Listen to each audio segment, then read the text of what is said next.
Melanjutkan pengajian kita Fiqhus Siyar karya Al-Imam Al-Baghawi rahimahullah ta'ala, dan kita sudah sampai terakhir pada hadis yang keterangan beliau cukup panjang, yaitu hadis yang ke-25. Kemudian beliau di tengah-tengah penjelasan mengatakan, wa idza asbaha an-nasu yawma thalathin min Ramadan sha'imin.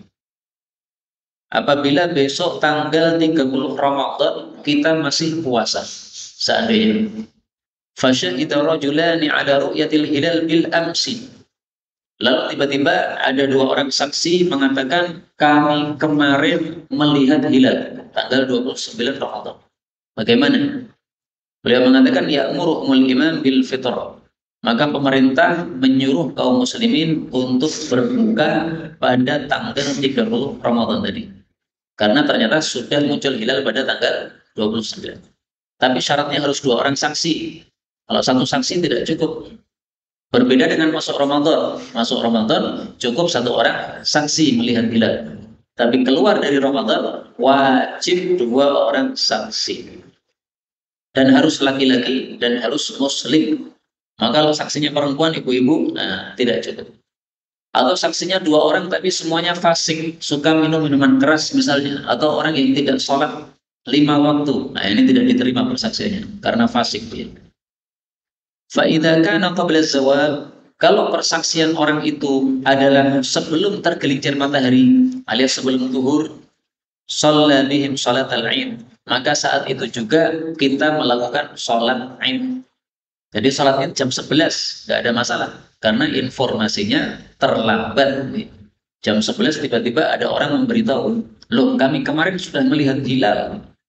Tapi gambaran seperti ini mungkin tidak akan terjadi zaman sekarang. Zaman sekarang sudah ada WA, sudah ada Facebook dan sebagainya.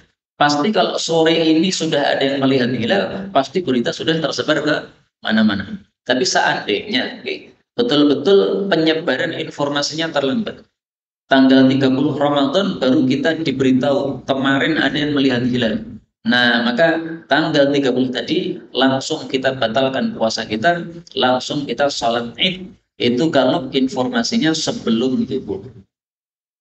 Wa in kana ba'da zawal. Tapi kalau informasinya setelah zuhur, setelah tergelincir matahari, fakhtalafa ahlul ilmi, maka para ulama berselisih pendapat fi annahu hal yusalli bihim minal ghad am la. Pendapat pertama mengatakan sholat idnya dilakukan besok. Jadi hari ini tidak ada sholat id. Kenapa? Waktunya sudah habis. Sholat id itu waktunya dari terbit matahari sampai dengan tergelincir matahari. Nah, karena informasinya munculnya setelah tergelincir matahari, berarti waktu sholat id sudah habis. Maka pendapat pertama mengatakan sholat idnya ditunda besok hari. Pendapat yang kedua mengatakan tidak ada sholat id pada tahun tersebut. Kenapa? Karena waktunya sudah lewat. Nah, kita di Indonesia pakainya madhab Syafi'i rata-rata. Maka salah satu qaul madhab Syafi'i mengatakan yusalli bihim salat al-'id min al-ghad. Salat idnya ditunda besok hari. Pagi-pagi keluar ke lapangan salat id. Berarti salat idnya bukan tanggal 1 Syawal tapi tanggal 2 Syawal. Enggak ada masalah karena memang informasinya terlambat. Kenapa berpendapat seperti itu? Karena pernah ada suatu rombongan jauh ila Nabi, datang kepada Nabi sallallahu alaihi wasallam, yashhadun annahum ra'ul hilal bil ams. Mereka bersaksi bahwa kemarin mereka sudah melihat hilal. Fa amarhum ayyuftiru, maka Nabi suruh mereka untuk berbuka semuanya, membatalkan puasanya. Fa idza asbahu ayyadu ila musallahu, lalu besok pagi mereka disuruh untuk pergi ke musalla, yaitu lapangan tempat salat Id. Nah, ini dalilnya dan hadis ini sahih. Karena itu saya sarankan kita memakai pendapat yang pertama ini, yaitu sholat id tetap diadakan meskipun tanggal 2 Syawal. Pendapat yang kedua mengatakan bahwasanya la yusallun minal yaum wala minal ghad. Karena waktunya sudah terlambat, maka hari ini tidak sholat id, besok juga tidak sholat id. Karena waktunya sudah habis, sudah nggak ada lagi waktu. Itu seperti wukuf di Arafah. Namanya wukuf di Arafah itu kalau waktunya sudah lewat tidak bisa diganti setelahnya, nggak bisa. Wukuf tanggal berapa? Tanggal 9 Dzulhijjah. Kalau kita datang ke Arafah ternyata sudah habis waktu wukuf, yaitu sudah adzan subuh. Nah, tidak bisa kita susulkan. Saya wukufnya pada subuh saja, tidak bisa, tidak sah. Nah, sebagaimana wukuf di Arafah tidak bisa dilakukan pada hari berikutnya, maka kata pendapat yang kedua ini, sholat id juga tidak bisa dilakukan pada hari berikutnya. Ini pendapat siapa? Pendapatnya Al-Imam Malik rahimahullah ta'ala, juga salah satu dari pendapat Imam Syafi'i. Nah, kata Imam Baghawi, wal awwal asah. Pendapat yang pertama lebih sahih, lebih benar, lis sunnatil ma'thurati fi, berdasarkan dalil yang ada tadi. Jadi ringkasnya Imam Baghawi memang dalam kitabnya ini beliau menampilkan perbedaan pendapat para ulama, tapi juga menampilkan dalil yang menguatkan salah satu pendapat. Sehingga beliau menyuruh mengikuti yang sesuai dengan dalil yang sahih. Ini masalah sudah selesai, kita lanjutkan sekarang bab baru, bab fadlis sahuri, bab fadilah makan sahur. Sahur ini kalau dibaca sinnya fathah, sahur, itu maksudnya adalah makanan sahur. Nah, misalnya kotaknya ini isinya nasi, kalau kita makan ketika sahur, nah itu namanya sahur. Tapi kalau ini di dhammah, suhur, itu maksudnya aktivitas makan sahur. Saya ngambil nasinya, saya makan. Nah, perbuatan saya makan itu namanya suhur. Makanan yang ada di kotak ini namanya sahur. Nah, biar nggak pengen saya turunkan lagi, Pak. Nanti malah pengen nanti. Baik, kalau Allah Subhanahu wa taala, berkata Allah taala, "Wa kulu washrabu", makanlah, minumlah, hatta yatabayyana lakumul khaytul abyad, sehingga jelas bagi kalian tali yang putih, minal khaytil aswad, dari tali yang hitam. Fal khaytul abyad, yang dimaksud tali putih adalah bayadun nahar, putihnya siang, wal khaytul aswad sawadul lail, yang dimaksud tali hitam adalah gelapnya malam. Jadi maksud ayat ini adalah kita masih boleh makan, masih boleh minum selama masih malam dan belum terbit fajar. Begitu sudah terbit fajar, saat itu juga sudah tidak boleh kita makan. Ada satu kondisi yang dimaafkan, yaitu kalau seseorang bangunnya terlambat, kesiangan. Begitu dia ambil piring, makan, di tengah makan belum selesai, makan sahurnya belum selesai, tiba-tiba sudah adzan subuh. Adzan subuh berarti sudah terbit fajar. Untuk orang seperti ini, khusus hukumnya diperbolehkan lanjutkan makan. Khusus loh, tidak boleh untuk yang normal. Kalau yang normal tidak boleh seperti itu. Yang normal ya begitu mendengar adzan subuh harus langsung berhenti. Kalau dia masih melanjutkan, meskipun hanya satu suap, puasanya batal. Sama dengan hubungan intim. Suami istri hubungan intim, begitu adzan subuh terdengar Allahu Akbar, langsung lepas. Nah, itu sah puasa. Tapi jangan dilakukan begitu. Neko-neko menunggu adzan, aneh-aneh jangan begitu. Tapi seandainya ada kejadian orang tidak mengerti jam, dikira masih jam 3, dia lakukan hubungan suami istri. Nah, begitu mendengar adzan subuh kaget ternyata jam rumahnya salah. Nah, itu begitu cabut itu sudah langsung apa? Langsung sah puasanya. Tapi kalau dia lanjutkan meskipun 1 menit itu sudah batal puasanya. Hadis ke-27. Wa an Anas radhiyallahu anhu qala qala Rasulullah sallallahu alaihi wasallam, tasahharu, bersahurlah kalian, fa innahu, karena sahur itu mubarak, diberkahi oleh Allah Subhanahu wa taala. Ini hadis yang sahih. Dalam lafal yang lain, tasahharu, bersahurlah, fa inna fis sahur, karena dalam makanan sahur barakatan, ada berkah. Hadza haditsun muttafaqun ala sihhatih. Ini hadisnya disepakati kesahihannya.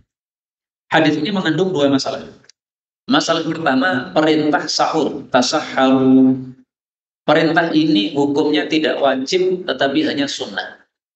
Namanya perintah ada 2 macam kan? Ada yang wajib, ada yang sunnah. Di sini perintahnya sunnah. Sehingga seandainya bapak-bapak masih merasa kenyang karena jam 12 malam sudah makan nasi goreng rame-rame setelah tadarusan. Nah, begitu mau sahur sudah kenyang perutnya, tidak sahur, nggak apa-apa, nggak dosa. Tapi lebih utama tetap panjenengan sahur. Meskipun hanya mengambil seteguk air, bismillah, sahur saya air seteguk, nggak apa-apa. Sahur saya satu butir kurma. Kenapa? Masih kenyang. Gak apa-apa. Yang penting sahur. Oke. Sebagaimana sabda Nabi Shallallahu Alaihi Wasallam, catatan kalau nggak salah, as-sahur abluhu barakah. Sahur itu memakannya adalah berkah. Fala tad'u, jangan kalian tinggalkan walau ayyajra'a ahadukum jar'atan mimma. Meskipun hanya kita minum seteguk air. Jadi saking dahsyatnya berkah sahur ini, oleh Nabi dikatakan jangan ditinggalkan. Meskipun kamu hanya sahur satu teguk air, nggak ada masalah. Satu butir kurma, nggak ada masalah. Kenapa? Fa Allah wa malaikatahu yusalluna 'alal mutasahhirin. Allah dan malaikatnya memberikan selawat kepada orang-orang yang makan sahur. Bayangkan, kita diberi rahmat oleh Allah, itu selawat dari Allah. Atau diberi ampunan oleh Allah, itu selawat dari Allah. Atau pujian dari Allah, itu selawat dari Allah. Dan para malaikat mendoakan kita, ya Allah ampuni orang ini karena dia makan sahur. Nah, siapa yang tidak mau didoakan oleh malaikat? Malaikat itu makhluk-makhluk yang tidak pernah berbuat maksiat, sehingga doanya pasti mustajab. Nah, kalau kita didoakan ampunan oleh malaikat, pasti akan diampuni oleh Allah Subhanahu wa Ta'ala. Ini hadis riwayat Ahmad sahih. Dari mana taunya bahwasanya perintah sahur ini tidak wajib tapi hanya sunnah? Dari perbuatan Nabi Muhammad Sallallahu Alaihi Wasallam yang kadang-kadang beliau itu puasanya wisol alias sambung 2 hari 3 hari langsung. Jadi sahurnya hari Sabtu, kemudian tidak makan sama sekali Sabtu, Ahad, Senin, begitu Senin maghrib baru makan. Nah, itu namanya puasa sambung. Berarti hari Ahadnya beliau nggak sahur, hari Seninnya beliau nggak sahur. Ini menunjukkan bahwa sahur tidak wajib. Kemudian poin yang kedua dari hadis ini adalah bahwa sahur itu diberkahi oleh Allah. Para ulama katakan berkah itu artinya adalah kebaikan yang banyak. Nah, sekarang kebaikannya sahur apa? Kebaikannya ada 2 macam. Kebaikan dunia sama kebaikan akhirat. Kebaikan dunianya dengan sebab sahur kita punya tenaga sehingga masih bisa bekerja. Sehingga dalam satu hari ini, siang hari yang biasa kita cari nafkah untuk menafkahi anak istri, masih tetap kerja. Nah, ini berkahnya makan sahur. Kemudian berkah dari sisi agama atau dari sisi akhirat. Ya tadi, kita mendapatkan salawat dari Allah, mendapatkan salawat dari para malaikat. Kita mendapatkan pahala karena melakukan sunnah Nabi, yaitu makan sahur ini. Kalau kita niatkan sekaligus untuk menyelisih ahli kitab yang mereka tidak makan sahur, tambah lagi pahala. Demikian juga kebaikan agamanya adalah dengan makan sahur kita bisa sedekah kepada orang miskin yang tidak punya makan sahur. Tapi kalau kita jam sahur malah tidur, tidak sahur sama sekali, nggak akan ngerti bahwasanya di sana ada orang miskin yang perlu makan tapi dia tidak punya makan. Tapi dengan sebab kita bangun, kita mungkin jadi tahu ada orang miskin ketuk pintu kita, mau sahur saya tidak punya makanan, tolong dikasih makanan. Nah, kita bisa jadi sedekah kepada orang-orang tersebut. 28. وعن عمرو بن العاص رضي الله عنهما عن النبي صلى الله عليه وسلم أنه قال فصل ما بين صيامنا, pemisah antara puasa kita umat Islam wasiyami ahli kitab dengan puasanya ahli kitab adalah aklatus sahar, makan sahur. Ini hadis yang sahih. Jadi maksudnya ahli kitab kalau puasa tidak pakai makan sahur. Nah, kita umat Islam itu disuruh oleh Nabi untuk senantiasa menyelisih ahli kitab. Dan itulah sebabnya agama jaya kalau kita menyelisih orang kafir. La yazalud dinu zahiran. Tidak henti-hentinya agama Islam ini menang, kata Nabi SAW, apabila kita menyelisih ahli kitab. Ma'ajjalan nasul fitr, selama manusia menyegerakan buka puasa. Li'annal yahud wan nasara yu'akhirun. Karena Yahudi Nasrani itu mengakhirkan buka puasa. Hadis riwayat Abu Dawud. Nah, karena itu selalu saya ulang-ulang, pokoknya kalau sudah mendengar azan, baik dari masjid ini atau masjid sebelah, karena berarti sudah tiba waktunya azan maghrib, langsung ambil kurma sudah, bismillah. Nggak usah nunggu yang lain-lain. Pokoknya sudah apa? Terdengar azan. Kecuali kalau azannya ngawur, 10 menit belum belum waktunya azan sudah azan, nah, jangan diikuti itu. Tapi rata-rata kan azannya normal, sesuai jam yang sudah beredar. Nggak ada masalah. Tidak harus menunggu yang azan di sini. Meskipun kita buka puasanya di sini, tidak harus begitu. Nggak ada syaratnya harus azan yang di masjid kita, tidak harus begitu. Kemudian beliau mengatakan wastahabba ahlul ilm, para ulama mensunahkan ta'khirus suhur, untuk mengakhirkan sahur. Kenapa? Karena mengakhirkan sahur itu ternyata adalah sunnahnya seluruh para nabi. Ada 124.000 nabi. Nah, itu semuanya mereka mengakhirkan sahur. Tapi saya jujur bahwa dalilnya memang diperselisihkan derajatnya oleh para ulama. Ada yang mensahihkan, ada yang mendhaifkan.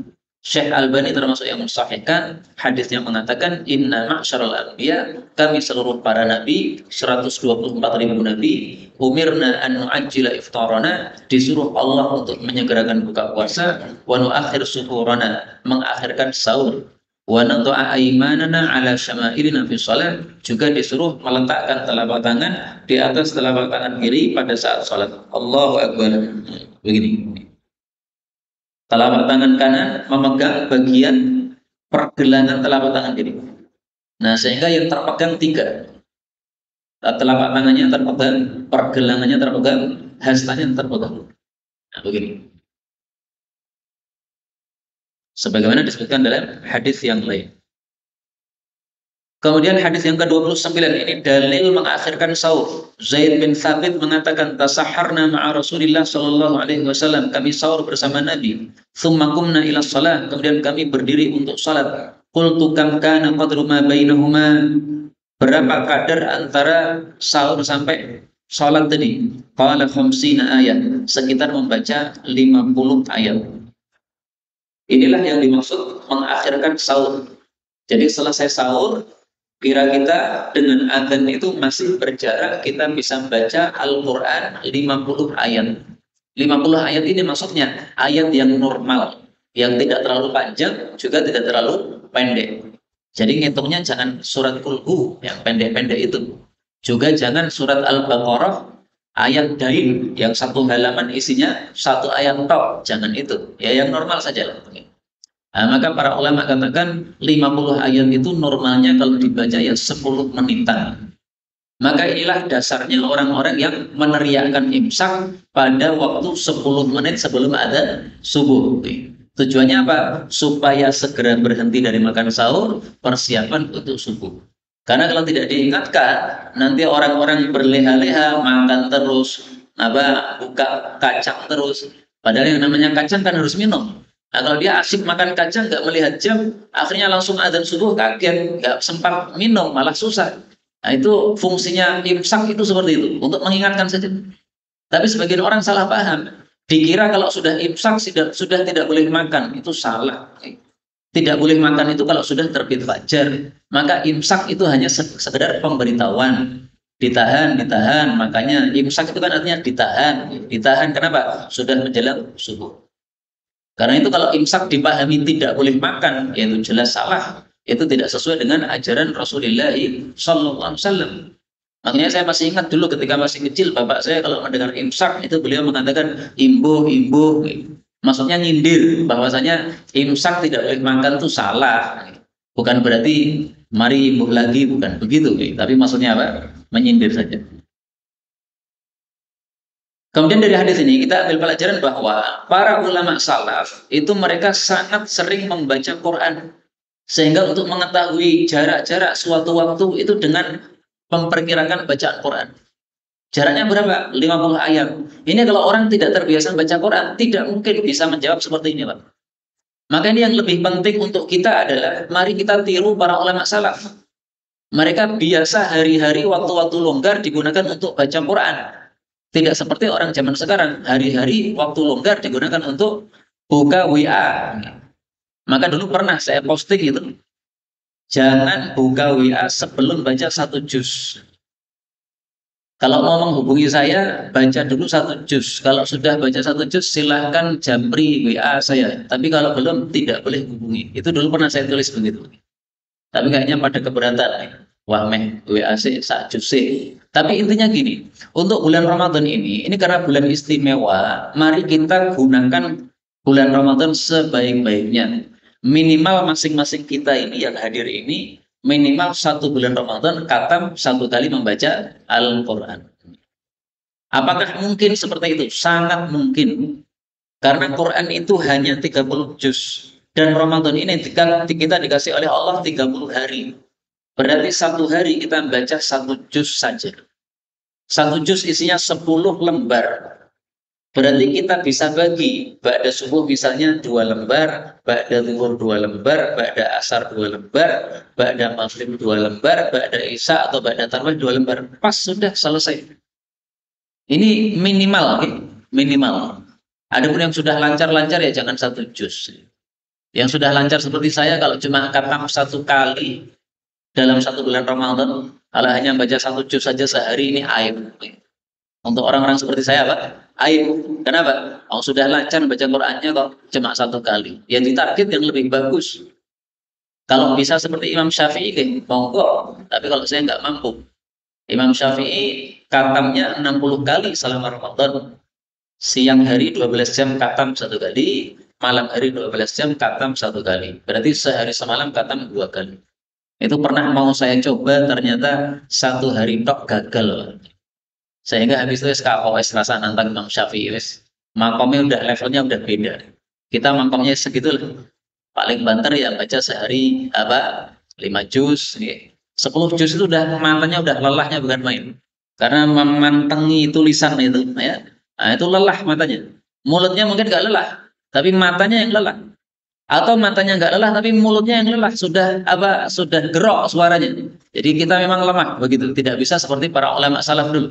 Kalau mereka memang sudah hafal Quran di luar kepala, sehingga nggak perlu lihat tulisannya. Udah duduk tak gini, udah baca 30 juz seperti baca Fatihah, lancar hafalannya. Nah, itu yang menyebabkan mereka kuat tampaknya seperti itu. Kita lanjutkan bab ta'jilil fitr, bab menyegerakan buka puasa. Hadis yang ke-30. Wa an Sahl bin Sa'd bin Sa'idi radhiyallahu anhu anna Rasulullah sallallahu alaihi wasallam qala la yazalun nasu bi khair, tidak henti-hentinya manusia dalam kebaikan, ma'ajjalul fitra, selama mereka menyegerakan buka puasa. Ini adalah hadis yang disepakati kesahihannya oleh para ulama. Menyegerakan buka puasa ini hukumnya apa? Beliau mengatakan istahabbu. Para ulama mensunahkan ta'jilal fitr, menyegerakan buka puasa ba'dama tayaqqana ghurub asy-syamsi, setelah diyakini tenggelamnya matahari. Jadi yang dimaksud menyegerakan buka puasa adalah begitu yakin tenggelam matahari kita makan. Jadi menyegerakan buka puasa itu bukan berarti kok jam 5 sudah buka puasa, bukan itu. Jam 5 itu bukan belum tenggelam mataharinya. Tapi begitu kita sudah yakin tenggelam matahari, saat itulah sudah waktunya berbuka, meskipun di masjid-masjid belum ada satupun yang adzan. Silahkan makan, nggak usah nunggu adzan. Yang salah muadzinnya. Karena di sebagian tempat muadzin maghrib untuk untuk puasa Ramadan itu mereka sengaja menunda 2 menit. Kalau di Indonesia ini mungkin tidak begitu. Tapi di negara lain ada yang mereka punya adat kebiasaan bahwa untuk maghrib selama Ramadan ditunda adzannya sampai 2 menit setelah waktunya. Nah, kalau terjadi seperti itu, kita mengalami seperti itu nggak usah nunggu adzan. Itu yang salah muadzinnya. Begitu sudah yakin ini tenggelam matahari, karena kita lihat jadwalnya misalnya jam 5:30 pas sudah tenggelam, sementara mereka adanya 5:30 lebih 2 menit, 5:30 pas itu langsung kita ambil kurma kita makan. Muadzinnya kalau perlu dikasih kurma, mangan sih kan kuat adzane, suruh makan dulu. Dia salah dia. Kenapa menunda-nunda seperti itu? Itu namanya muadzin yang tidak amanah. Masjid ini kan namanya amanah. Nah, maka muadzinnya juga harus amanah. Amanahnya bagaimana? Begitu masuk waktu langsung ada, nggak usah ditunda-tunda. Menunda-nunda itu zalim. Zalimnya kenapa? Karena sudah masuk waktunya, tapi tidak segera memberitahu kepada orang-orang yang semestinya buka puasa. Zalim kepada mereka berarti menunda 2 menit, padahal semestinya dia sudah bisa makan, malah ditunda-tunda. Maka Rasulullah SAW dalam satu hadis mengatakan bahwa para muadzin itu adalah orang-orang yang diamanai. Umana'ul muslimin ala salatihim wa sahurihim humul muadzinun. Orang-orang yang diamanai di antara umat Islam atas waktu salat mereka dan sahur mereka adalah para muadzin. Jadi muadzin kalau tidak tepat waktu berarti tidak apa? Tidak amanah. Karena itu harus amanah. Bagaimana amanahnya? Tepatkan waktunya.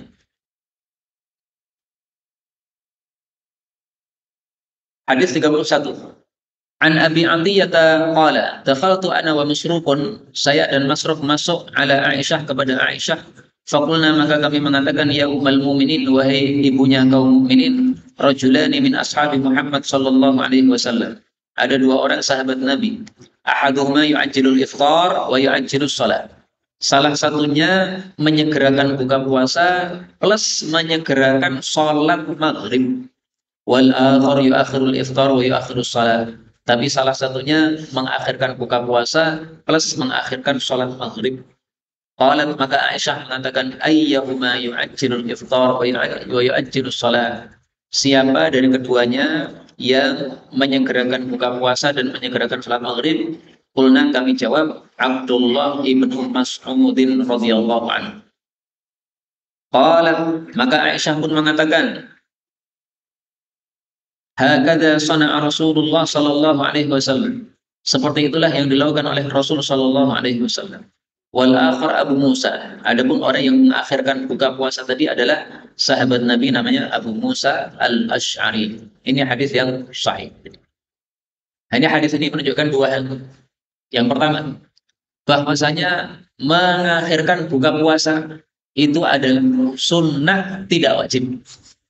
Sehingga kalau ada orang bersengaja mengakhirkan buka puasa, ia tidak berdosa, tapi dia tidak baik. Kenapa tidak baik? Tidak sesuai dengan sunnah Rasulullah sallallahu alaihi wasallam. Jadi yang tadi menunda adzan sampai 2 menit tadi, ya tidak berdosa insya Allah. Tetapi jelek seperti itu. Kenapa? Tidak sesuai dengan sunnah Rasulullah sallallahu alaihi wasallam. Begitu tenggelam matahari sudah makan. Rasulullah menyegerakan buka puasa dan menyegerakan sholat. Nah, ini poin yang kedua. Oke. Jadi ternyata sunnah Nabi yang disegerakan dua-duanya. Buka puasanya disegerakan, yaitu begitu tenggelam langsung makan. Sholat maghribnya juga disegerakan. Makanya kalau di sebagian tempat itu buka puasanya bukan buka puasa besar gini, tapi buka puasa kecil dulu, kurma sama minum. Setelah itu langsung qomat, kemudian adzan maghrib, salat maghrib, baru setelah itu buka puasa. Tapi kalau sudah dihidangkan begini, memang sunnahnya adalah makan dulu. Kenapa? Karena kalau tidak makan dulu, nanti sholat malah mbayangke. Hidangannya ngompok enak tenan. Sehingga sholatnya tidak khusyuk. Seandainya belum dihidangkan kotaknya masih di ruang rumah sana misalnya, maka sebaiknya kita nanti buka puasanya kurma saja sama air, langsung qomat kemudian sholat. Habis itu baru nasinya dikeluarkan. Tapi kalau sudah dikeluarkan begini, jangan diakhirkan makannya. Okay. Hadis 32. Inna Umar wa Uthman, sesungguhnya Umar dan Uthman, kana yusalliyanil maghrib. Mereka berdua salat maghrib qabla ayyuftira, sebelum berbuka. Thumma yuftirani ba'da shalah. Kemudian baru berbuka setelah salat. Nah, hadis ini bisa saja maksudnya adalah Sayyidina Umar dan Sayyidina Uthman itu buka puasa besarnya itu adalah setelah salat. Adapun sebelum sholat hanya buka puasa kecil tadi, kurma sama air. Setelah itu baru sholat, kemudian setelah itu baru makan besar. Dilakukan oleh Sayyidina Umar dan Sayyidina Uthman. Keduanya termasuk khulafa Rasulullah sallallahu alaihi wasallam. Dan kita disuruh untuk mengikuti sunnahnya para khulafa, selain juga sunnahnya Rasulullah sallallahu alaihi wasallam. Maka seandainya jamaah masjid sepakat seandainya bahwa selama Ramadan ini adzan maghribnya disegerakan setelah makan kurma sama minum air langsung qomat, maka itu bagus. Itu sesuai dengan sunnahnya Rasulullah sallallahu alaihi wasallam, juga sunnahnya Sayyidina Umar dan Sayyidina Uthman. Tapi saya ulangi lagi bahwa itu hukumnya tidak wajib. Hukumnya adalah sunnah dengan bukti Abu Musa Al-Asy'ari di sini justru dia mengakhirkan buka puasanya. Nah, sebabnya Abu Musa kok mengakhirkan apa? Saya tidak tahu. Tapi itu nggak penting untuk kita. Kita tahu sebabnya atau tidak, nggak penting. Yang penting adalah bagaimana Nabi melakukan, itu yang kita mengikuti. Kita tidak disuruh mengikuti Abu Musa. Abu Musa hanya seorang sahabat Nabi. Namanya sahabat Nabi, bisa salah, bisa benar. Yang tidak mungkin salah adalah Rasulullah Sallallahu Alaihi Wasallam. Baik, kita lanjutkan hadis 33. Wa an Abi Hurairah radhiyallahu anhu anna Rasulullah sallallahu alaihi wasallam qala. Qala Allah azza wa jalla, berkata Allah azza wa jalla, inna ahabba ibadi ilayya, sesungguhnya hamba-hambaku yang paling kucintai, a'jaluhum fitran, itu yang paling bersegera melakukan buka puasa. Ini kata Imam Tirmidzi, hadisnya derajatnya hasan gharib. Tapi saya jujur bahwasanya sebagian ulama mendhaifkan hadis ini. Jadi tentang fadilah menyegerakan buka puasa, kita temukan dua hadis. Satu hadis yang sahih, satu hadis yang diperselisihkan derajatnya oleh para ulama. Ini yang diperselisihkan derajatnya bahwa orang yang menyegerakan buka puasa adalah hamba Allah yang paling dicintai oleh Allah Subhanahu wa taala. Ini yang derajatnya diperselisihkan. Adapun yang hadisnya tidak diperselisihkan kesahihannya tadi, bahwasanya manusia senantiasa berada dalam kebaikan selama mereka menyegerakan buka puasa. Dan yang dimaksud kebaikan ini adalah agama Islam akan jaya. Agama Islam akan selalu jaya selama umat Islam mau menyegerakan buka puasa, karena berarti menyelisih adatnya ahli kitab. Kemudian beliau membahas masalah fikih.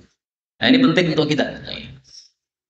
Walau aftara rajulun fi yaumin ghaib, seandainya seseorang buka puasa pada hari mendung, thumma bana anna syamsa lam taghrib, ternyata terbukti bahwa matahari belum tenggelam, fa alaihi qada'u shaum inda aktsari ahli ilm, maka dia wajib untuk mengganti puasanya pada hari yang lain menurut mayoritas para ulama.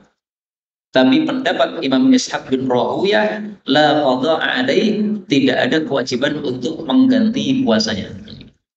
Tapi ini kondisi tampaknya tidak akan terulang pada masa kita. Karena masa kita sekarang menggunakan jadwal azan yang sudah baku dari ilmu hisab. Tapi zaman dulu belum ada jadwal yang baku, sehingga mereka melihatnya ke langit. Dilihat matahari sudah tenggelam, buka puasa. Belum tenggelam, belum buka puasa. Nah, suatu saat dianggap sudah gelap gulita, maka mereka buka puasa. Begitu selesai makan, ternyata matahari masih muncul lagi nongol karena mendungnya hilang. Nah, seperti ini bagaimana? Mayoritas para ulama katakan puasanya batal, wajib untuk mengganti di hari yang lain. Kasus seperti ini bisa terjadi di masa kita ketika muadzinnya salah lihat jam. Itu pernah saya alami di pesantren Garut sana. Pesantren yang kita bina di situ, santri-santri yang adzan. Nah, suatu saat 10 menit sebelum jam adzan maghrib, itu ada santri yang adzan, Pak. Masyarakat pada makan mereka. Nah, begitu adzan, tengah-tengah adzan, ada yang mengingatkan, loh ini belum waktunya adzan, kok sudah adzan gimana? Ternyata kata dia, saya salah melihat jam. Nah, maka adanya di tengah-tengah langsung dihentikan. Begitu adanya berhenti, masyarakat ramai. Sehingga mereka protes kepada pesantren kita itu. Ini gimana santri orang genah ini? Menyebabkan puasa kita batal. Ya memang puasanya batal menurut mazhab Syafi'i. Tapi waktu itu ya saya sampaikan, ada dua pendapat. Pendapat mayoritas para ulama, ya batal puasa Anda, sehingga Anda harus mengganti di waktu yang lain. Dan itu bukan salah semata-mata santri yang adzan tadi, salah Anda juga. Kenapa tergesa-gesa? Mbak kalau mendengar adzan itu ya lihat dulu jam berapa adzan. Oke. Nah, begitu tadi. Tiba-tiba mendengar adzan, sementara yang lain-lain belum adzan, langsung memplok mawon. Nah, itu salah panjenengan juga. Ya santrinya ya salah, tapi jangan disalahkan sendirian. Panjenengan juga ikut salah. Nah, maka kalau masa sekarang ini kita mendengar adzan yang aneh, lain-lainnya belum pada adzan, lihat dulu jamnya. Kalau memang jamnya sudah mancing, silahkan makan, nggak ada masalah. Maka kita perlu punya jadwal imsakiyah Ramadan itu seperti itu, sehingga kita ngerti kapan jadwal adzan maghrib, kapan jadwal adzan subuh, sehingga kita bisa mengatur waktu buka puasa dan sahur kita. Hasan Al-Basri mengatakan orang seperti itu seperti orang yang makan dengan kondisi lupa, sehingga kalau orang lupa dimaafkan, maka orang yang buka puasa belum waktunya karena salah tadi juga dimaafkan. Ini menurut dua ulama ya, Hasan Basri sama Ishaq bin Rabi'ah. Nah, untuk kita sebaiknya kita mengikuti mayoritas para ulama saja. Sehingga kalau memang terbukti kita buka puasanya itu sebelum waktunya, kita ganti saja, lebih baik dan lebih selamat untuk agama kita. Inilah yang dapat dipelajari pada pertemuan kali ini.